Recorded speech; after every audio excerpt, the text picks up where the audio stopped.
Hello, hello, hello, and welcome. My name is Lee Kara. This is Messages from the Universe. I'm so grateful to be here today. This is an experiment that I'm doing by making private readings public. So, this is a free reading that I am doing for an individual named Jesyee. I believe that we all operate on cycles, similar patterns, kind of like different flows of energy. And I feel that people who are on the same flow as Jesyee, and the same patterns as Jesyee, will be drawn to this reading, and this reading will be drawn to them. That we share these cycles, and that the advice and the connection and the messages can be universal across several different people. It doesn't just have to be for Jesyee, even though this is specifically for you. Now, the universe speaks to me the way that I understand it. So, if you see something that stands out to you, then definitely pay attention to it. Make a note, because the reading is for you. The universe may speak to me the way I understand it, but you may understand something differently. So if you're looking at one of these cards and the person is wearing red shoes and that means something to you, don't discount it just because I didn't bring that to the attention. This message is literally for you. If you would like to have a free reading, message below, comment below, let me know that you're interested. I am definitely going to be creating a page on my website with a form to fill out for a free reading. The only caveats are, number one, I would like some constructive feedback and criticism. Number two, if you can make me a very cute little write-up of whatever your experience was, just a sentence or two about it. And number three, it will be posted publicly here on YouTube, just like this. Okay, so this is my second time starting this because I needed to turn the light on. It is getting dark here. It is in the evening. As you can see, we have the little, here we go, little rabbit, where the light is coming down, so there's shadows here on the thing. But we pulled a rune, and the rune that was pulled for Jesyee is the blank rune. Blank is the beginning, blank is the end. It is the All-Father of Odin. Now, when I do this, I do like to read it directly from the book, not because I don't already understand what it means, but because, for me, the intention of the person who created this particular interpretation is important, because you may see something in these words that I don't. So, blank is the end, blank is the beginning. This is the rune of the unknowable, the divine, the Odin, the All-Father. It is a rune of total trust, and should be taken as exciting evidence of your most immediate contact with your own true destiny, which time and time again rises like the phoenix from the ashes of what we call fate. The appearance of this rune can portend a death, but it is usually symbolic and can relate to any part of your life as you are living it now. Relinquishing control is the ultimate challenge for the spiritual warrior. Relinquishing control. The thing I always say is surrender to the surrender. Here, the unknowable informs you that it is in motion in your life, and in that blankness is held undiluted potential. At the same time, both pregnant and empty, it comprehends the totality of being and all that needs to be actualized. It often brings to the surface fears. Will I fail? Will I be abandoned? Will I lose everything? And yet, our highest good and truest possibilities and most fertile dreams are held within the blankness of the blank rune. Willingness and permitting are what this rune requires, for how can you exercise control over what is not yet in form? The blank rune calls for no less than an act of courage and an empty-handed leap into the void, like the Fool card. Drawing it is a direct test of faith. The unknowable represents the path of karma, the sum total of your actions and their consequences, and the lessons that are yours for this lifetime. And yet, this rune teaches that the very debts of old karma shift and evolve as you shift and evolve. Nothing is predestined, and what beckons is the creative power of the unknown. When this is drawn, take heart. Know that the work of self-change is progressing in your life. That's my favorite rune is the blank rune, because I just think that it is so, it represents everything. It is like the rune of duality, because everything is and isn't all at the same time. All right, let's get this rolling. I'm going to take off my octopus. There we go. Sorry, little octopus. You can sit over here and watch. There we go. So this is a rune for a reading for Jesyee. What is the energy of the message that the universe wants to send, Jesyee? What is the overall energy of the message? Okay. What is the challenge for Jesyee moving forward? What is the obstacle? What is the challenge? Okay. What is the challenge and the obstacle? How can Jesyee overcome this challenge? How can she overcome this challenge and this obstacle? How can she overcome this challenge? Interesting. What is the advice? What is the advice? Just some overall advice from the universe.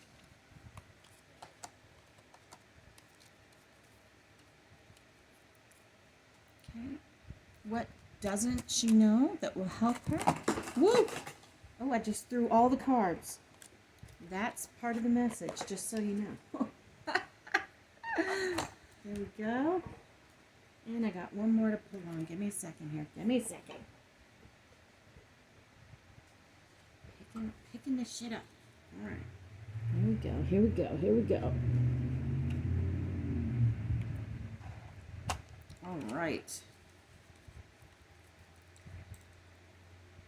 So this is always where I start the reading at, and then we pull the other cards as I'm told to, as it comes to me, as my, whatever you want to call it, intuition, blah, blah, blah.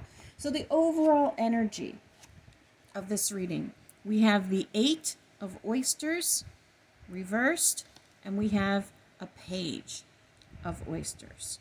Okay. Now, 8 of oysters is the 8 of pentacles. Oysters represent pentacles, which is abundance. It is stability. It is kind of like all the good things, basically, however you see that, all the good things. The 8 of pentacles specifically is about working with your craft, working with your knowledge, working with the seeds that you have planted.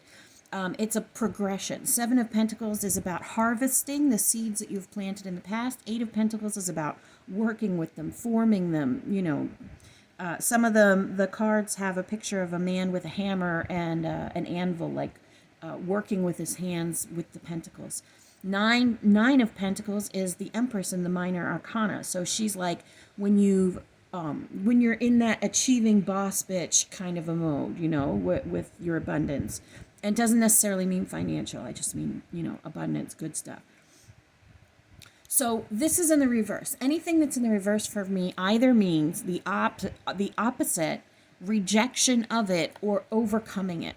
And pairing this with the Page of Oysters, pages are messengers. They bring messengers. So you're being brought a message about your abundance, about the way that you're working with your abundance. And what I heard was you're not accepting the message that we're sending, and you keep trying to work with your abundance in the same way you always have. You keep trying to work the same way you always have, and we're trying to tell you that that's not going to work. For you to get your 9th oyster, which this is 8, for you to get your 9th oyster and become the Empress, you have to shift things. And that's backed up by, we have the Empress, the Empress and the 4 of oysters in your challenge position here. And it's the Empress reversed and the 4 of oysters reversed. You have so many reverse cards in this deck. And to me, that denotes a certain amount of stubbornness in the way that you view things. Now, again, I don't know you personally. I don't know you like that. So don't take anything I say as a personal affront, as shade, as insult. All of this comes from unconditional love, and I'm just speaking it the way that the universe is saying it to me. So please be sure to take everything I say from love. So the fact that the 8 of Pentacles plus 1, the 9 of Pentacles, which is the Empress in the minor arcana, is also connected to the Empress right here and your obstacle, and the 4 of Pentacles. Now, the 4 of Pentacles, 4 of oysters, is the card of the miser. It's basically about holding on to things too tightly and possibly missing the point, or missing out on some oysters here. He's loving these two oysters so much that he's not giving these two oysters any attention. It's about the miser energy blocks the flow because you're so connected to it. So it's almost like overcoming this. The Empress is all the queens in the deck. She is all compassion, all love, all abundance, all stability, all truth. And you have it reversed, connected to this. So it's almost like there's a resistance to this sort of compassion, and you're holding on to it very tightly. You're holding on to that resistance very, very tightly. And then we have the Eight of Wands, or the Eight of Flamingos, which is the Eight of Swords. Now, the Eight of Flamingos, which is the Eight of Swords, talks about feeling trapped, being stuck. You notice it's in the upright. In some decks, it has a blindfolded woman surrounded by swords. But the thing here is that they're not actually trapped. It is an illusion of the mind. It is the way that the person is seeing things that is keeping them trapped in most cases. So this is the obstacle that we're seeing here for you. How to overcome this obstacle? We have the Lovers reversed and Justice reversed. So the Lovers is not necessarily about lovers. It's not even necessarily about partnership. Traditionally, this card is called the Choice. You can see here Tweedledum and Tweedledee, they're exactly the same. So what is it that you're actually choosing between? Are you refusing to make a choice? Are you rejecting a choice that you are given because it's not fair? That Justice reversed, when you turn Justice in the upright position, he is in the reverse. When you turn Justice in the reverse position, he is upright. And this is the obstacle, I believe, for you, is shifting the way that you see the choices, shifting the way that you view what is being offered to you. And your overall advice, again, with the reversed cards, you have the World and the King of Hats, which is the King of Cups. The King of Cups, he's kind of like loving but detached. He loves you, but it's not a big deal if you don't love him back, and he'll just hang out. It's like a wishy-washy kind of an energy. One of my favorite readers calls it a wishy-washy half cup of love for the King of Hats. I don't quite get it that deep here. What I am getting is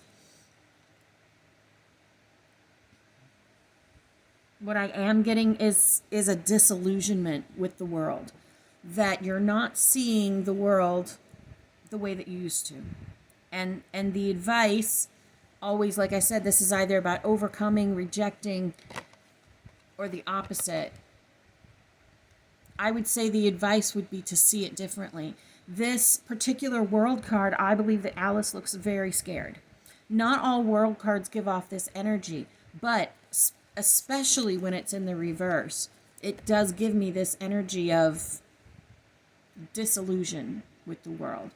So what don't you know that would help you? What don't you know that will help you moving forward? The Knight of Flamingos, and there's that Seven of Pentacles. So the Knight of Flamingos is the Knight of Swords. Knights also bring messages, but they bring them much faster than a page, and they're much more important. They carry a different importance. Swords are truth. Swords are basically truth. They are standing up for yourself. They are standing in yourself, standing in your own reality. And the Seven of Pentacles, like I said, is harvesting. You've planted all of these pentacles, and now you're harvesting them. So the thing that you don't know is that what you're going through now is actually creating an opportunity for you to either hear truth or to speak truth, to be truth, to present truth, or to receive truth. You don't know that already. And the possible outcome we have here is the Strength card and the Ace of Oysters, which is also Pentacles. Ace of Oysters. The aces are always the offering of the divine for me. You can see that this is like a hand that is offering you this oyster with little flowers at the bottom. So it's like telling you to hold on. This is also, strength is not just like strong, but strength in the tarot is kind of about control, holding back your primal animal, like your primal fears, your primal pains, so that you can push forward in a different way. so that you can step into the next space. And this very clearly says to me that you're being offered something from the divine, but that you are rejecting it, that it doesn't look the way you think it should. It doesn't seem the way that it feels for you. It doesn't feel right. Let's pull on your obstacles a little bit more. This is a deck that I don't use very often. I always ask the universe what decks to use. I've been using this Alice deck as my base deck lately. I got it for my birthday from my son. But they very clearly told me to grab this steampunk deck for you. I don't know if that has some sort of connection to you, but we will certainly find out. What are the obstacles that Jesyee should be looking out for? What are the obstacles that they should be looking out for? What are the obstacles that they should be looking out for? What are the obstacles they should be looking out for moving forward? And how can they overcome these obstacles? A little bit more advice on, cards are flying today. A little bit more advice on overcoming these obstacles. All right. So, a little bit more on the obstacles. We have the Seven of Swords. Seven of Swords indicates deception, lack of truth, a little bit of sneakiness, not necessarily with maliciousness, but almost not being truthful with yourself, not being truthful with others, others not telling the whole story, you not telling the whole story, something along those lines. And then we have the Five of Wands. The Five of Wands is actually a card that looks like they're fighting, but they're fighting for no reason. It's like fighting over someone, scuffing your sneaker. It's like fighting when you don't have to fight. It's like the person who says, what about it? You want to fight? And picks a fight for no reason. And then the Four of Swords reversed. Now, the Four of Swords is actually a card of healing. If you look here, there are 3 swords on the wall. We have a raven in the window there. And then we have the 4th sword here on the ground that the man is holding. Now, the one sword is like, to me, it's the Ace of Swords, right? And the Ace is the divine offering of truth. So it's almost like he knows that truth is there for him, and yet he is choosing to lie underneath of these 3 swords on the wall that could fall down and pierce him at any time. It's like a self-imposed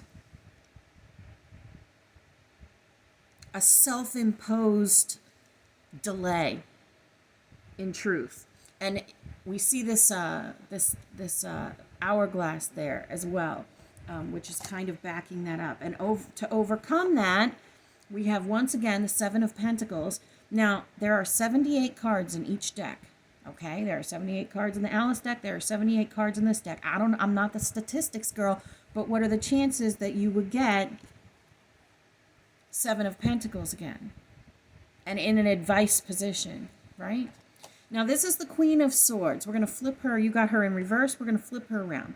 The Queen of Swords is the Queen of Truth, but the Queen of Swords has a tendency to be a little bit bitter with her truth. She's a little bit angry about it because that sword is the sword that she pulled out of her back. And she has been working to get herself to a place where she is once again in control. And now that she is, she's not going to let you forget that sword she pulled out of her back that you put there. So it is in the reverse. So the advice that comes from this, it really looks like somebody is holding her hand here too. Almost like she's hiding the sword as they're holding her hand. And it's reversed. Okay?